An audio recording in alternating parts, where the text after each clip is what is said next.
오늘 이 시간 함께 읽을 하나님의 말씀 여호수아 7장 2절부터 5절까지의 말씀입니다. 구약 성경 328페이지 여호수아 7장 2절부터 5절까지의 말씀 총 4절이라 제가 먼저 한 절, 여러분들이 한 절 번갈아 가면서 말씀 읽도록 하겠습니다. 여호수아 7장 2절 말씀부터 제가 먼저 읽도록 하겠습니다. 여호수아가 여리고에서 사람을 베델 동쪽 베다웬 곁에 있는 아이로 보내며 그들에게 말하여 이르되 올라가서 그 땅을 정탐하라 하매 그 사람들이 올라가서 아이를 정탐하고 여호수아에게로 돌아와 그에게 이르되 백성을 다 올라가게 하지 말고 2-3천만 올라가서 아이를 치하소서. 그들의 소수이니 모든 백성을 그리로 보내어 수송케 하지 마소서 하고 백성 중 3,000명쯤 그리로 올라갔다가 아이 사람 앞에서 도망하니 아이 사람이 그들을 36명쯤 쳐 죽이고 성문 앞에서부터 스바림까지 쫓아가 내려가는 비탈에서 쳤으므로 백성의 마음이 녹아 물같이 된지라. 아멘. 오늘 이 시간 우리는 실패를 만드는 것이라는 제목을 가지고 오늘 우리가 읽은 하나님의 말씀 함께 나누는 시간 갖도록 하겠습니다. 여러분, 우리의 삶 가운데에서는요, 매일매일 수많은 문제들이 발생을 합니다. 그런데 왜 이런 문제들이 발생을 할까요? 제가 문제를 발생하는 이유를 곰곰이 생각해 보니 문제가 총 3가지 원인으로 인해서 발생한다라는 결론을 내릴 수 있게 되었습니다. 문제가 발생하는 첫 번째 원인, 바로 타인의 악의입니다. 나를 의도적으로, 나를 이유 없이 미워하는 어떤 사람들로 인해서 나의 삶 가운데 충분히 많은 문제가 발생할 수 있고 지금 발생하고 있다는 것입니다. 두 번째로 무엇이 나의 삶 가운데 문제를 만들어낼까요? 바로 우연입니다. 나도 의도하지 않았고 나를 미워하는 사람도 없고 어찌 보면은 서로가 서로에게 선의를 가지고 한 어떤 행동이 우연찮게 나쁜 일로 변해서 나의 삶을 괴롭게 하는 문제로 변할 때도 우리는 우리의 삶 가운데서 종종 찾아볼 수 있을 것 같습니다. 마지막으로 어떤 것이 나의 삶 가운데 문제를 만드냐? 바로 나의 실수라는 것입니다. 내가 어떤 일을 잘못한 그 이유가 몇십 년 전에 잘못했던 그 어떤 것이 현재의 나의 삶에, 미래의 나의 삶에 굉장히 큰 문제로 변해서 다가올 수 있다는 사실을 우리가 또한 반드시 기억해야만 한다는 것이죠. 그런데 문제를 만들어내는 이 3가지 원인 중에 나의 삶 가운데 가장 크게 영향을 미칠 수 있는 것, 그리고 내가 조금은 조절할 수 있는 것을 무엇이라 할 수 있을까요? 바로 나의 실수라 할 수 있을 것입니다. 그렇기 때문에 우리가 삶 가운데서 매일매일 무엇을 멀리하며 살아가려 할까요? 내가 실수하지 않고 살아가려 할 때가 굉장히 많은 것 같습니다. 하지만 그럼에도 불구하고 우리는 어떤 사람들이죠? 연약하고 한계가 있는 매일매일 실수하며 살아갈 수밖에 없는 인간이라는 것입니다. 나의 삶 가운데 매일매일 실수를 범하며 살아가고요. 내 삶 가운데서 내가 만든 실수가 커지면 커질수록 나의 삶을 찾아오는 문제도 커질 것이요. 그리고 이것이 나만을 괴롭게 하는 것이 아니라 내 주변에 있는 모든 사람들을 함께 문제 가운데로, 함께 괴로움 가운데로 인도할 수 있다는 사실을 우리는 이미 나의 삶의 모든 경험을 통해서 너무나 잘 알고 있다는 것입니다. 그렇다면은 나는 왜 내 삶 가운데서 실수를 만들며 살아갈 수밖에 없을까요? 오늘 본문 말씀 한 절 한 절 찾아보면서 우리의 삶 가운데 실수가 만들어지는, 문제가 만들어지는 이 근본적인 원인이 무엇인지 우리 함께 알아보는 시간 갖도록 하겠습니다. 여러분, 저번 주 말씀 기억하시나요? 저번 주에 어느 성에 대한 말씀을 나눴죠? 여리고 성에 대한 말씀을 나눴죠. 그래서 제가 다시 한번 지도를 준비를 해봤습니다. 여리고 성, 여기 어디 있을까요? 거기에 있겠죠. 다들 마음속으로는 이미 어디에 눈길이 딱 가 있는지 자기만 알 줄을 믿습니다. 여기 보면은요, 제가 빨간색 네모칸을 인 이 지역이 바로 여리고 성입니다. 그런데 가나안 정복 전쟁에 있어서 여리고만 점령을 하면 모든 전쟁이 끝났을까요? 그게 아니었다라는 것입니다. 이스라엘 백성은요 40년의 광야 생활을 마치고 제가 이렇게 보라색 화살표를 친 방향대로 가나안을 차근차근 정복해 가고 있습니다. 요단강을 건너기 이전에는 이렇게 제가 파란색 네모칸 지역, 요단 동편 지역을 하나님이 주시는 능력과 인도함으로 온전히 정복할 수 있게 되었고요. 이 요단 동편의 모든 지역을 점령한 다음에는 이제 요단강 건너 요단 서편에 있는 지역, 본격적으로 하나님이 그들에게 약속하신 약속의 땅인 이 노란색 네모칸을 친 가나안 땅의 정복 전쟁이 시작되었다는 것입니다. 그리고 이 가나안 땅 정복 전쟁을 본격적으로 시작하기 위해서 첫 번째 목표로 삼은 것이 우리가 저번 주에 함께 말씀을 나눴던 이 빨간색 네모친 지역, 너무 작아서 이제는 보이지도 않죠? 이 여리고성이라 할 수 있다는 것이죠.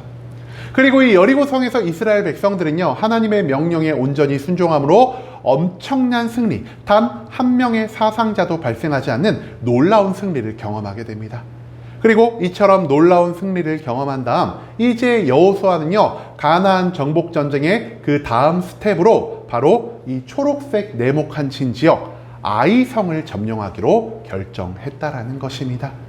이 아이성은요, 지도상의 거리로만 봐도 여리고성에서 별로 거리가 멀리 떨어지지 않는 성이라 할 수 있겠습니다. 그래서 여호수아는요, 지금 우리가 전쟁에서 승리했으니 이 기세를 타고 아이성도 점령하고 아이성을 점령한 다음 더 많은 성읍을 점령해야겠다라는 이런 계획을 가지고 있었다라는 것이죠. 그리고 이제 여호수아와 이스라엘 군대들은 아이성을 점령하기 위한 준비를 하기 시작합니다. 자, 그런데 여호수아가요, 이 아이성을 점령하기 위해서 어떤 방법을 사용했을까요? 여리고성을 점령했을 때와 아주 똑같은 방법을 이 아이성에 적용하기로 결정했던 것 같습니다. 여리고성을 점령할 때 가장 먼저 여호수아가 한 것이 무엇일까요? 바로 여리고성에 정탐꾼을 보내고요, 정탐꾼이 모든 것들을 알아온 다음에 정탐꾼의 말을 듣고 여리고성으로 진격한 것이 바로 여호수아의 방법이었다라는 것입니다. 이와 마찬가지로 아이성을 점령하는 데 있어서도 여호수아는 먼저 아이성에 정탐꾼을 파견합니다. 그리고 아이성의 모든 것들을 돌아보고 온 정탐꾼들은요, 여호수아를 찾아와 오늘 본문 3절 말씀에서 나온 것처럼 이렇게 보고하기 시작합니다. 여호수아에게로 돌아와 그에게 이르되 백성을 다 올라가게 하지 말고 2-3천 명만 올라가서 아이를 치게 하소서. 그들은 소수이니 모든 백성을 그리로 보내어 괴롭게 하지 마소서 하므로. 정탐꾼들이 아이성을 정탐한 다음 여호수아에게 와서 아이성이 어떤 장소라고 말하고 있죠? 초록색 글씨로 그들은 소수이다라고 말하고 있습니다. 한마디로 그 성은 작고 그 성에 살아가고 있는 사람들은 수가 적으오니 우리가 모든 병사들을 동원해서 아이성을 공격하는 수고를 감당하지 맙시다. 우리 가운데서 전투를 잘하는 2,000에서 3,000명의 병사만 그곳에 보내도 우리가 그 아이성을 충분히 점령할 수 있을 것입니다 라고 정탐꾼들은 여호수아에게 의견을 제시했다라는 것입니다. 그러자 여호수아가 어떻게 했을까요? 여호수아는요, 이 의견을 좋게 받아들입니다. 너희의 말이 맞다. 이 성은 작은 성이니 우리가 너희가 말한 대로 3,000명의 병사를 선별해서 이 아이성을 정복해야겠다라고 여호수아가 판단을 내렸다라는 것이죠. 그리고 여호수아는요, 이스라엘 백성들 가운데 3,000명을 뽑아서 이 아이성으로 파견을 합니다. 그리고 나서 이 전쟁의 결과가 과연 어떻게 되었을까요? 오늘 본문의 4절에서 5절 말씀을 보면 성경은 이렇게 기록하고 있습니다. 백성 중 3,000명쯤 그리로 올라갔다가 아이 사람 앞에서 도망하니 아이 사람이 그들을 36명쯤 쳐 죽이고 성문 앞에서부터 스바림까지 쫓아가 내려가는 비탈에서 쳤으므로 백성의 마음이 녹아 물같이 되었더라라고 성경은 기록하고 있습니다. 여러분, 3,000명이 올라가서 어떻게 되었다라고요? 무려 36명의 사상자가 발생했다라고 성경은 기록하고 있습니다.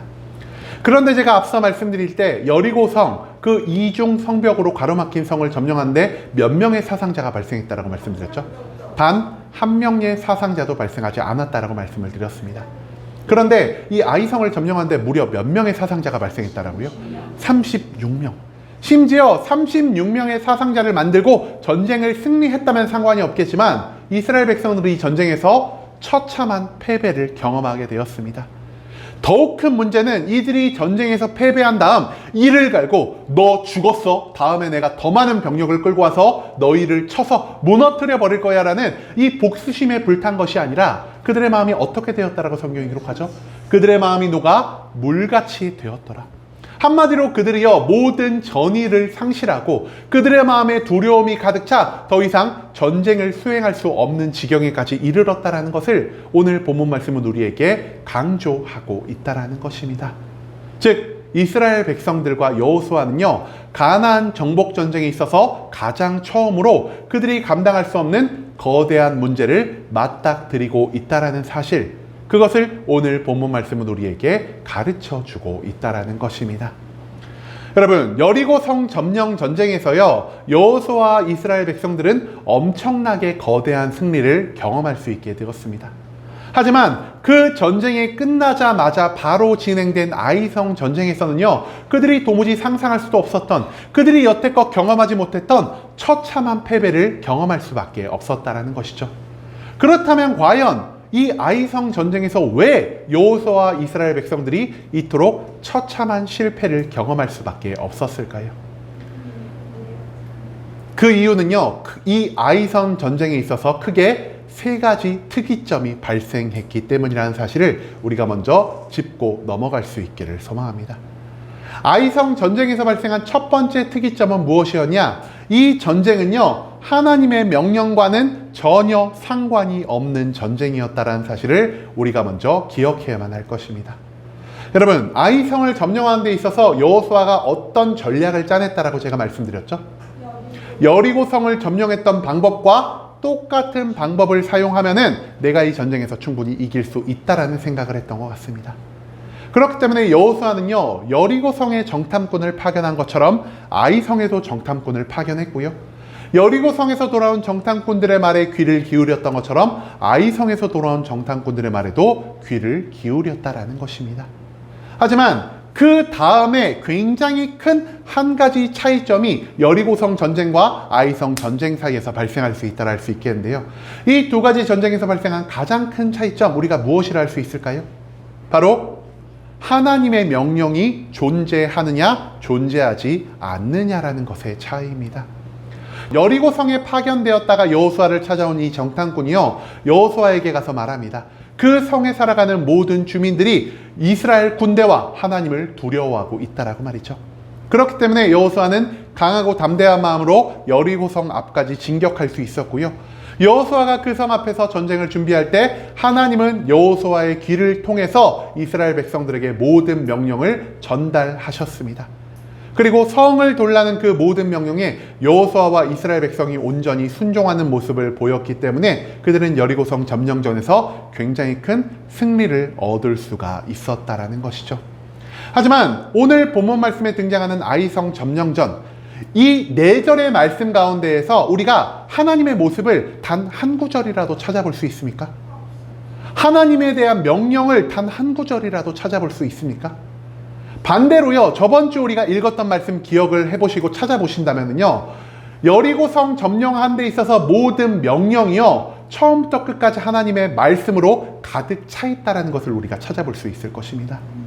한마디로 여리고성 점령전은요 절대적으로 하나님의 중심으로, 절대적으로 하나님의 명령으로 인해서 시작되고 완성된 전쟁이었다면, 이 아이성 전쟁은 단 한마디의 하나님의 명령도 들어가 있지 않은, 즉 순수하게 하나님의 명령 없이 여호수아가 처음이자 끝으로 진행한 중심이 된 전쟁이라 할 수 있다라는 것입니다. 여호수아와 이스라엘은요 하나님을 의지하지 않고 오직 자신들의 계획으로, 자신들의 판단으로, 자신들의 결정으로, 자신들의 능력으로 이 모든 전쟁에 참여하게 되었고요, 하나님이 그들과 함께하지 않고 오직 여호수아와 이스라엘 백성의 능력만으로 시작되고 끝난 이 전쟁은 결국 처참한 패배를 맞이할 수밖에 없었다라는 사실을 우리는 오늘 본문 말씀 가운데에서 찾아볼 수가 있다라는 것입니다. 자, 두 번째로 이 아이성 전쟁에서 발생한 두 번째 특이점은 무엇이었냐? 바로 이스라엘 백성들이요 아이성의 규모를 굉장히 얕잡아 봤다는 데 있습니다. 오늘 본문 3절 말씀, 아까 우리 함께 읽었죠? 이 말씀에서 아이성을 정탐하고 돌아온 이 정탐꾼들이 아이성을 어떻게 표현하고 있죠? 그들은 소수이다라고 표현하고 있습니다. 한마디로 정탐꾼들이 아이성의 모든 것들을 둘러본 다음 여호수아에게 이렇게 말하고 있다라는 것이죠. 여호수아여, 내가 그 성을 돌아보고 오니까 그 성의 규모가 굉장히 작았습니다. 그 성이 작기 때문에 그 성에 살아가는 숫자들도 적을 수밖에 없습니다. 그러니까 우리가 이 성을 너무나 쉽게 점령할 수 있다는 것을 당신이 아셨으면 합니다라고 정탐꾼들이 여호수아에게 말하고 있는 모습, 우리가 이 3절 말씀에서 찾아볼 수가 있다는 것이죠. 그런데요, 정말로 이 아이성에 사는 사람들이 소수였고 아이성이 별 볼 일 없는 규모를 가지고 있는 성이었을까요? 우리가 아이성의 규모, 오늘 본문 말씀에서는 찾아볼 수가 없으나 그 뒤에 이어진 여호수아 8장의 말씀에서는 우리가 발견할 수가 있습니다. 여호수아 8장 24절 25절 말씀에서 성경은 이렇게 기록합니다. 이스라엘이 자기를 광야로 추격하던 모든 아이 주민을 들에서 죽이되 그들이 다 칼날에 엎드려지게 하여 진멸하기를 마치고 온 이스라엘이 아이로 돌아와 칼날로 죽이매 그날에 엎드려진 아이 사람들은 남녀가 모두 12,000명이다 라고 성경은 기록하고 있습니다. 아이성의 인구가 총 몇 명이었다고요? 12,000명이다 라고 성경이 기록하고 있다는 것입니다. 여러분, 그런데요, 우리가 저번 주 여호수아서에 나오는 이 여리고성 말씀을 다시 한번 기억을 해봅시다. 여리고성 안에 최대한 들어와서 살 수 있는 사람들 제가 몇 명이라고 말씀드렸을까요? 아마 대부분 기억을 못 하실 겁니다. 대략 1,500명 가량이 이 성에 들어와서 살 수 있었다라고 합니다. 그런데 아이성, 방금 우리가 말씀에서 찾아봤죠? 이 아이성에 사는 사람들이 총 몇 명이라고요? 12,000명. 순수하게 인구 규모로만 비교를 해봐도요, 이 아이성은 여리고성의 대략 8배 이상의 크기를 가지고 있어야 한다는 사실을 우리가 추측해 볼 수가 있다는 것입니다. 그리고요, 보통 이 10,000명이 넘어가는 도시에서 순수하게 군대를 뽑으면 대략 몇 명의 사람들이 군대로 뽑힐 수 있을까요? 대략 10% 정도의 사람들이 군대로 징집이 된다고 합니다. 한마디로 아이성에서 군사의 숫자만 뽑아내도 여리고성 전체 인구에 버금가는 숫자가 나올 수 있다는 것이죠. 한마디로 아이성은요, 만만하게 볼 수 있는 성이 아니었습니다. 그들이 그토록 두려워하고 부담으로 느꼈던 여리고성보다 훨씬 더 거대한 규모를 가지고 있던 성, 그러한 성이 바로 이 아이성이었다라는 사실을 우리는 여호수아의 말씀을 통해서 찾아볼 수가 있다라는 것이죠. 마지막 아이성 점령전에서 발생한 세 번째 특이점은 과연 무엇이었을까요? 바로 이스라엘 백성들이요, 이 전쟁을 대함에 있어서 전력을 다하지 않았다라는 것입니다. 여러분, 이스라엘 백성들이 총 몇 명의 병사만 파견했다라고 성경이 기록하고 있죠? 고작 3,000명만 파견을 했다라고 성경은 기록하고 있습니다. 그런데요, 3,000명을 파견한 이스라엘 군대 전체의 숫자가 몇 명이라 할 수 있을까요? 우리가 이것에 대한 정보는 정확하게 가지고 있지 않은 것 같습니다. 아까 10%라고 제가 말씀을 드렸죠. 근데 이게 인구 규모에 따라서 병사 수가 점점 달라질 수 있다고 합니다. 자, 우리가 먼저 이 이스라엘 전체 군대 숫자를 알아보려면은 유사시의 전쟁에 동원될 수 있는 총 군대의 숫자가 몇 명인지를 우리가 먼저 알아볼 필요가 있는 것 같습니다. 우리가 이것에 대한 정보는요, 민수기 26장 이 51절 말씀에서 찾아볼 수 있는데요. 민수기는요, 이스라엘 군대의 숫자를 계수한 그 말씀이 바로 이 민수기의 말씀이라 할 수 있겠습니다. 민수기 26장 51절의 성경은 이렇게 기록합니다. 이스라엘 자손에 계수된 자가 60만 1,730명이었더라. 유사시에 동원될 수 있는 모든 군대의 숫자가 몇 명이라고 성경이 기록하고 있죠? 60만 명이라고 기록하고 있다는 것입니다. 이 숫자는요, 20살 이상부터 노년이 되기 전까지의 모든 남자 백성들의 숫자를 계수한 것이 바로 이 60만이라 할 수 있다는 것이죠. 하지만 60만의 병사들이 모두 전쟁에 나갈 수 있었을까요? 그럴 수는 없었을 겁니다. 왜냐? 전쟁을 위해서 생업에 종사하는 사람도 있어야 했을 것이고요. 그 전쟁을 나가는 군사들을 제외하고도 남아서 이 백성들을 지켜야 하는 사람들도 존재해야 했을 것이고요. 또는 몸이 아프기 때문에 필연적으로 전쟁에 나갈 수 없는 어떠한 이유 등으로 인해서 전쟁의 모든 사람들이 나갈 수가 없다라는 사실을 우린 또한 기억해야만 한다라는 것이죠. 즉 60만은요, 다른 나라에서 우리나라를 쳐들어왔을 때 우리가 즉시 모든 것을 쥐어짜서 동원할 수 있는 최대한 많은 군대의 숫자를 의미하는 것이고요. 실제 이스라엘이 가지고 있던 군대의 숫자는 이것보다는 적었을 것이라고 우리가 추측할 수 있다는 것이죠. 그렇다면 실제 이스라엘 백성들의 군대의 숫자 우리가 어디서 추측을 할 수가 있냐? 바로 여호수아서 4장 12절과 13절 말씀에 나오는 요단 동편의 자리를 잡은 두 지파 반의 병력을 통해서 우리가 추측해 볼 수 있다는 것입니다. 여호수아서 4장 12절과 13절 말씀에서 성경은 이렇게 기록합니다. 르우벤 자손과 갓 자손과 므낫세 반 지파는 모세가 그들에게 이른 것 같이 무장하고 이스라엘 자손들보다 앞서 건너갔으니 무장한 4만 명 가량이 여호와 앞에 건너가 싸우려고 여리고 평지에 이르니라. 요단 동편에 자리 잡은 두 지파 반, 르우벤 지파, 갓 지파, 므낫세 반 지파가 탈탈 털어서 모은 병사의 숫자가 몇 명이라고 성경 기록하고 있죠? 대략 4만 명 가량이다라고 표현하고 있다는 것입니다. 즉, 두 지파 반에서 동원할 수 있는 모든 군대가 4만 명 정도라 할 수 있다는 것이죠. 즉, 이스라엘 전체 군대는요, 60만보다는 숫자가 적을 것이고 4만 명보다는 숫자가 많다라 할 수 있겠습니다. 그렇기 때문에 우리는요, 12지파의 모든 군대를 모으면 대략 10만 명 정도가 되지 않을까라는 추측을 해볼 수 있다는 것이죠. 그런데 이 10만 명 가운데 전쟁에 참여한 것이 고작 몇 명이라고요? 고작 3천 명 밖에 되지 않습니다. 이 3천 명이 10만 명 중에 몇 프로나 될까요? 고작 3%밖에 되지 않는다라는 것입니다. 여태껏 이스라엘은요, 전쟁에 있어서 이렇게 몇 명만을 추려서 전쟁에 내보낸 적이 없습니다. 전쟁에 하나님이 동원하실 때 모든 병사들이 자기의 힘과 능력을 다해서 전쟁에 참여했던 것이 이제까지의 이스라엘 전쟁이었다라는 것이죠. 그런데 고작 3%의 병력, 10만 명 중에 3천 명 정도만 전쟁에 투입했다라는 것을 보면은 우리가 이 전쟁이 어떤 자세로 임하는 전쟁이라 할 수 있을까요? 여호수아가 그리고 이스라엘 백성들이 이 전쟁을요, 굉장히 널널하게 보고 있다라는 것입니다. 이 전쟁에 3천 명만 동원해도 충분히 승리할 수 있을 것이다. 이 전쟁에 모든 병사를 동원하는 것이 오히려 효율적이지 않다라는 생각을 가지고 있었기 때문에 그들은 이 전쟁에서 엄청난 패배를 맞이할 수밖에 없었다라는 것이죠. 아이성 점령전에 있어서 우리가 총 3가지 특이점을 발견할 수 있었죠. 첫 번째, 이 전쟁은 하나님의 명령과는 전혀 상관이 없는 전쟁이었다. 두 번째, 이 아이성을 굉장히 얕잡아 보고 있는 이스라엘 백성들을 찾아볼 수가 있었다. 세 번째, 이 아이성 점령전에 있어서 이스라엘이 모든 힘과 능력을 다하지 않았다라는 사실을 우리가 찾아볼 수 있게 되었습니다. 그리고 이 3가지 특이점이 합쳐졌을 때 이스라엘 백성들은 전쟁에서 어떻게 되었다라고요? 엄청난 패배를 맞이할 수밖에 없었다라는 사실을 우리는 또한 오늘 본문 말씀 가운데에서 찾아볼 수가 있다라는 것입니다. 그런데요, 패배한 것만은 큰 문제가 되지 않습니다. 왜냐? 전쟁에 있어서 때로는 승리할 때도 있고 때로는 실패할 때도 있는 것이니까요. 그런데 이스라엘 백성들 가운데서 더 큰 문제가 한 가지 발생했죠.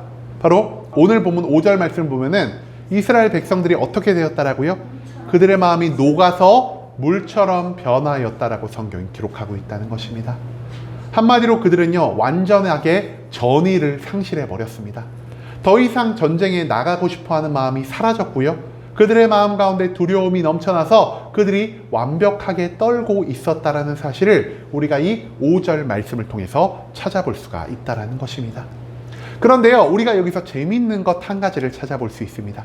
이스라엘 백성들이 두려워하고 전의를 상실했다라는 것을 성경에서 무엇으로 표현하고 있죠? 그들의 마음이 녹았더라라고 표현하고 있다라는 것입니다. 그런데요, 마음이 녹는다라는 표현이요, 이 여호수아 7장 5절에서만 등장하는 것이 아니라 그 앞부분에서도 굉장히 많이 사용된 표현이라는 것이죠. 우리가 이 마음이 녹는다라는 표현을 어디서 찾아볼 수 있을까요? 먼저 여호수아서 2장 9절과 11절의 말씀에서 찾아볼 수가 있습니다. 말하되 여호와께서 이 땅을 너희에게 주신 줄을 내가 아노라. 우리가 너희를 심히 두려워하고 이 땅 주민들이 다 너희 앞에서 간담이 녹나니. 우리가 듣자 곧 마음이 녹았고 너희로 말미암아 사람이 정신을 잃었나니 너희는 너희 하나님 여호와는 위로는 하늘에서도 아래로는 땅에서도 하나님이시니라. 여리고성에 정탐을 하러 간 정탐꾼들이요, 여리고성에서 정보를 모으고 다닐 때 그들의 귀로 들은 것이 바로 이 두 성경의 말씀이었다라는 것입니다. 여리고성 가운데서 이스라엘이 자기에게 서서히 다가오는 모습을 보았을 때 여리고성 주민들이 어떤 마음을 갖게 되었다라고 성경은 기록하고 있죠. 그들의 간담이 녹고 마음이 녹았다. 한마디로 그들이 엄청난 두려움과 공포에 휩싸였다라는 사실을 성경은 이 녹았다라는 표현을 통해 나타내고 있다라는 것입니다. 그뿐 아닙니다. 여호수아 2장 24절 그리고 5장 1절 말씀에서도요, 우리가 이 녹는다라는 표현을 찾아볼 수가 있는데요. 또 여호수아에게 이르되 진실로 여호와께서 그 온 땅을 우리에게 주셨으므로 그 땅의 모든 주민이 우리 앞에서 간담이 녹더이다 하더라. 이 2장 24절 말씀은요, 여리고성의 정탐꾼들이 돌아와 자기들이 본 모든 것, 자기들이 들은 모든 것들을 여호수아에게 전달하고 있는 말씀이라 할 수 있겠습니다. 정탐꾼들이 여리고성의 모든 것들을 지켜보고 여호수아에게 전달할 때 그들이 여리고성 사람들의 상태를 어떻다라고 전달하고 있죠? 그들의 간담이 이미 녹았더라라고 표현하고 있는 것을 우리가 또 찾아볼 수 있을 것 같습니다. 마지막으로 여호수아 5장 1절 말씀에서 성경 이렇게 기록합니다. 요단 서쪽의 아모리 사람의 모든 왕들과 해변의 가나안 사람의 모든 왕들이 여호와께서 요단물을 이스라엘 자손들 앞에서 말리시고 우리를 건너게 하셨음을 듣고 마음이 녹았고 이스라엘 자손들 때문에 정신을 잃었더라라고 성경 기록하고 있습니다. 요단 동편 지역에 있는 모든 땅을 점령한 다음 아까 제가 화살표 보여드린 대로 이제 요단강을 건널 때 하나님은 이스라엘 백성들을 그냥 건너게 하지 않으셨습니다. 홍해를 가르셨던 기적을 보이셨던 것처럼 요단강의 물을 한쪽에 완벽하게 벽처럼 쌓아 놓으셔서 맨 땅으로 이스라엘 백성들을 건너게 하시는 하나님의 능력을 우리는 여호수아서의 말씀 가운데서 찾아볼 수 있다는 것이죠. 그리고 이 소식을 들은 요단강 서쪽에 있는 가나안 모든 왕국의 왕들이 어떤 반응을 보이고 있죠? 그들이 듣고 마음이 녹았더라. 하나님의 능력에 이스라엘 백성들의 어마어마한 규모에 그들이 엄청난 두려움을 경험하고 있다는 사실을 우리가 이 5장 1절 말씀을 통해서도 찾아볼 수 있을 것입니다. 여러분, 지금 누가 어떤 소식을 듣고 마음이 녹고 있다라고 성경이 표현하고 있죠? 하나님을 믿지 않는 이방인들, 즉 하나님의 대적들이 하나님의 능력을 보고 공포에 떨고 있는 모습을 성경은 마음이 녹았다라는 표현으로 나타내고 있다는 것입니다. 그런데 오늘 본문 말씀에서는 지금 누구의 마음이 녹고 있죠? 이방인들, 하나님의 대적들의 마음이 녹고 있는 것이 아니라 이스라엘 백성들의 마음이 녹아서 물같이 되었다라는 표현을 우리가 찾아볼 수 있다는 것입니다. 이 말은 무엇을 의미하는 것일까요? 더 이상 이스라엘이요, 하나님 편에 서서 싸우는 것이 아니라 지금 이스라엘은 하나님 반대편에 서서 하나님을 두려워했던 그 왕들과 같이 하나님이 기뻐하시지 않는 방법으로 전쟁에 참여했기 때문에 그들이 지금 두려움에 휩싸이고 있다는 사실을 우리는 앞서 읽은 모든 여호수아서의 본문을 통해서 찾아볼 수가 있다는 것입니다. 지금 이스라엘은요, 하나님 없이 하나님이 기뻐하지 않는 방법으로 하나님을 대적한 전쟁에 참여하고 있다는 사실을 우리가 절대로 잊지 않을 수 있기를 소망합니다.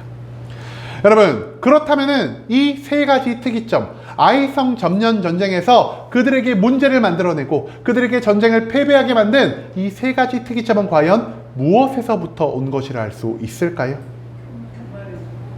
다들 정답을 아셔가지고 제가 따로 기다리는 시간이 없어서 너무 좋겠습니다. 여리고성 전쟁에서 큰 승리를 거둠으로 인해서 여호수아의 마음 가운데 그리고 이스라엘 마음 가운데 교만이 세워졌다는 것을 우리는 찾아볼 수가 있을 것입니다. 그런데 성경에서 말하는 교만, 이 정확한 의미는 무엇이라고 할 수 있을까요? 하나님을 의지하지 않는 것, 그것도 맞습니다. 그런데 더 정확한 교만의 의미는요, 스스로를 높인다라는 뜻을 가지고 있다라는 것입니다. 이 교만이요, 우리 사람들의 마음 가운데 들어오면 우리 마음 가운데 수많은 변화를 만들 수가 있는데요, 가장 먼저 이 교만이 정탐꾼들 안에 들어갔을 때 정탐꾼들이 어떤 변화를 일으켰는지 우리가 함께 알아보면 좋겠습니다.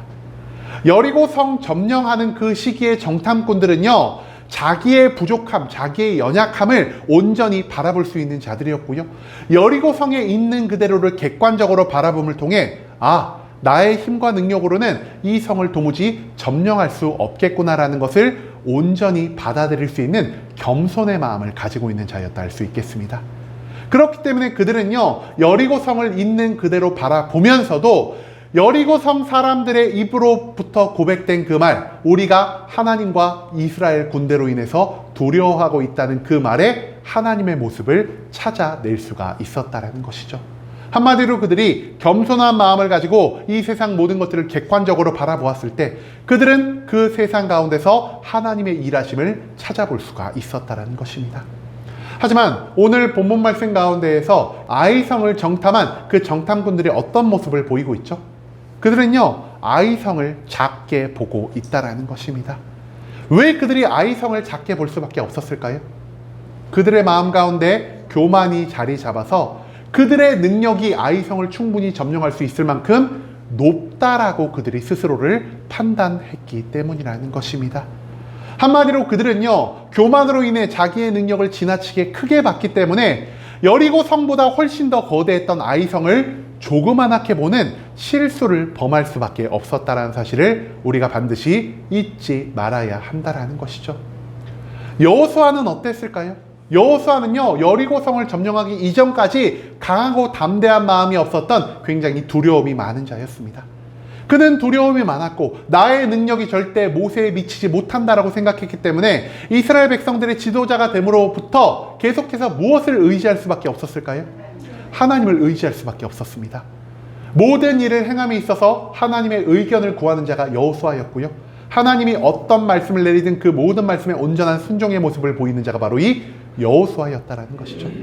하지만 여리고성 점령 이후 여호수아의 마음 가운데 교만함이 들어갔을 때 그는 과연 어떻게 변화하였을까요?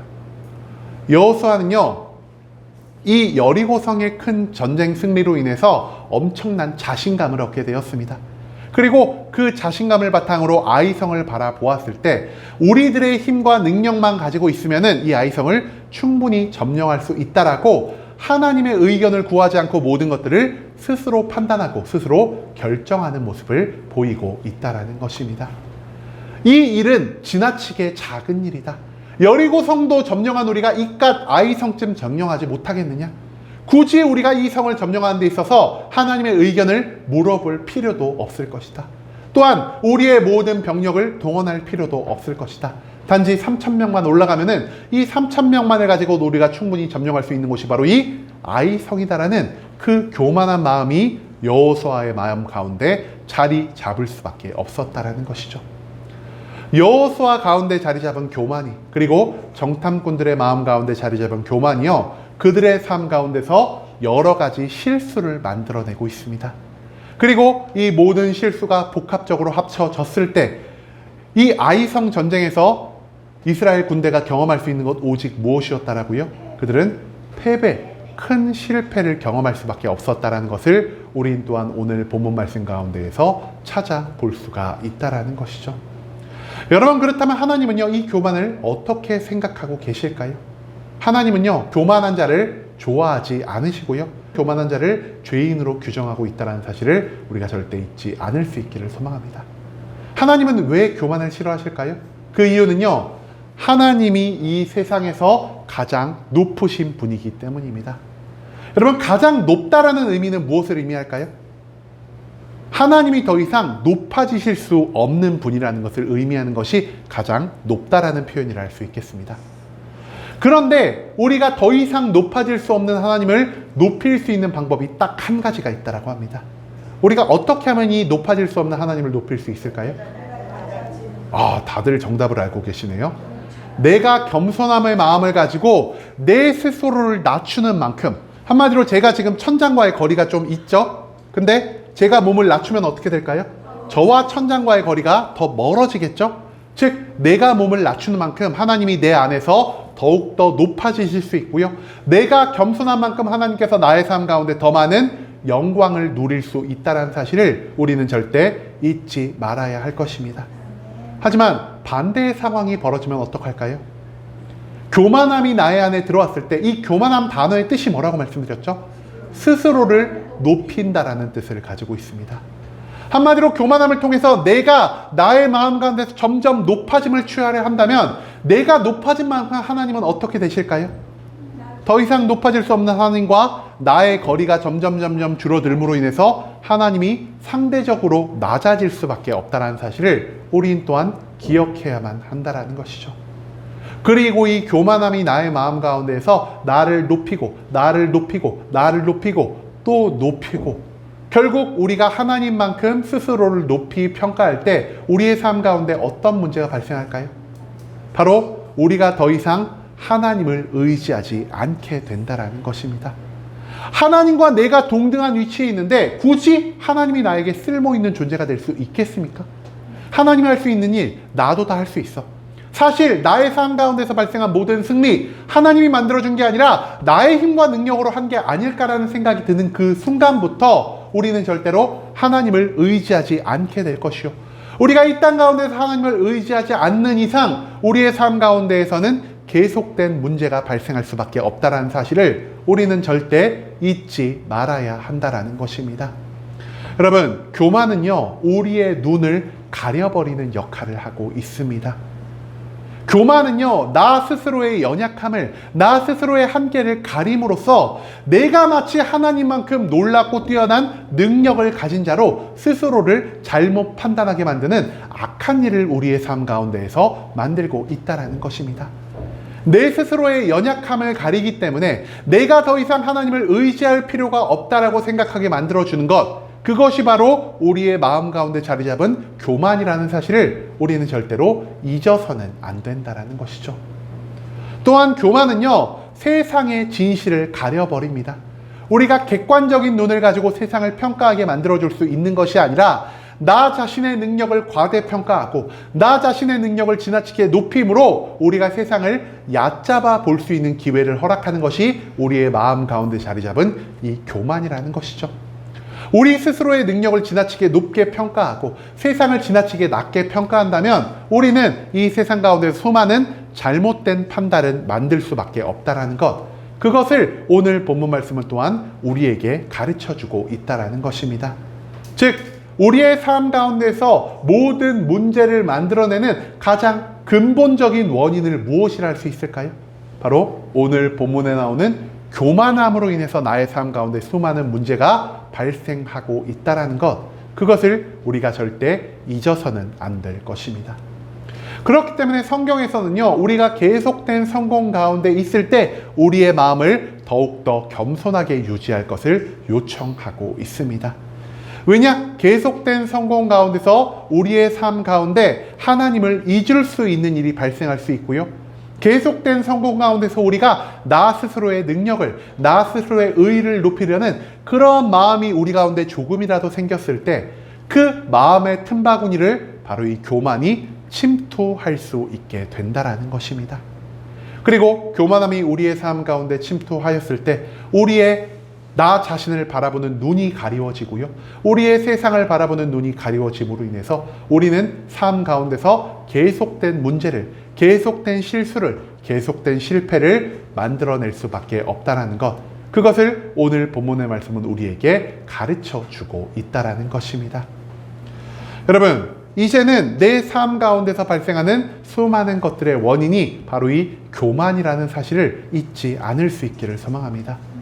내 눈을 가려서 모든 판단을 어그러뜨리고 하나님을 향한 시선을, 하나님을 향한 의지하고자 하는 마음을 놓게 만드는 것, 그것이 바로 우리 스스로를 높이려 하는 교만이라는 것, 그것을 또한 우리가 기억해야만 할 것입니다.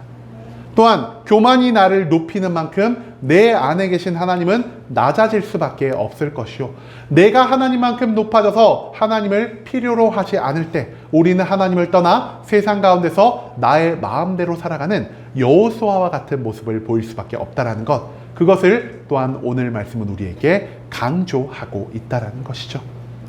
인간은 하나님의 인도 안에서만, 하나님을 의지함 안에서만 완전해질 수 있는 존재입니다. 하나님을 떠나서 하나님을 의지하지 않고는 우리의 삶 가운데서 매일매일의 실패와 고난이 발생한다는 것을 기억하시며, 이제는 우리가 교만함을 갖고 이 세상 모든 것들을 나 혼자의 판단과 결정으로 만들어 나아가는 것이 아니라 오직 하나님 앞에서 나의 능력 없음을, 나의 능력보다 세상의 거대함을 인정함으로 하나님 한 분만을 온전히 바라보고 하나님 앞에서 온전히 겸손함으로 하나님의 모든 명령을 순종하며 나아갈 수 있는 순복음 함께하는 교회의 모든 성도님들이 될 수 있길 간절한 마음으로 소망하겠습니다.